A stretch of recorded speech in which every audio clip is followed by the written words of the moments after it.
আসসালামু আলাইকুম। আজকে আমি তৈরি করেছি কাঁঠালের বল। আর এই কাঁঠালের বলটা খেতে এতটাই মজা ছিল যে আপনারা বাসায় বানিয়ে না খেলে বুঝতে পারবেন না। আর আমি বলবো এটা অবশ্যই বাসায় বানিয়ে খেয়ে দেখবেন। এটা কিন্তু ভীষণ মজা ছিল। আর এখন কিন্তু কাঁঠালেরই সিজন।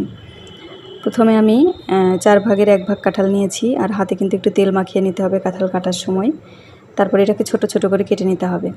কেটে ভেতরে যে বিচির অংশটা থাকে সেই বিচের অংশটার সাথে কিন্তু একটু সাদা অংশ থাকে, সেটা কিন্তু সেদ্ধ হতে চায় না।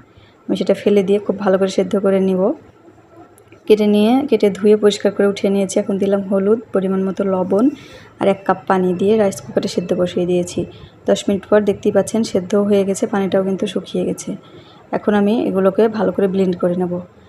নিয়েছি কিছুটা মাংস, মুরগির মাংস, এটা বুকের মাংস কিমা করে নিয়েছি। তারপরে আমি সেই জারটার মধ্যেই কাঁঠালগুলোও কিন্তু ব্লেন্ড করে নিয়েছি, একটু ছ্যাবড়া ছ্যাবড়া করে ব্লেন্ড করে নিয়েছি।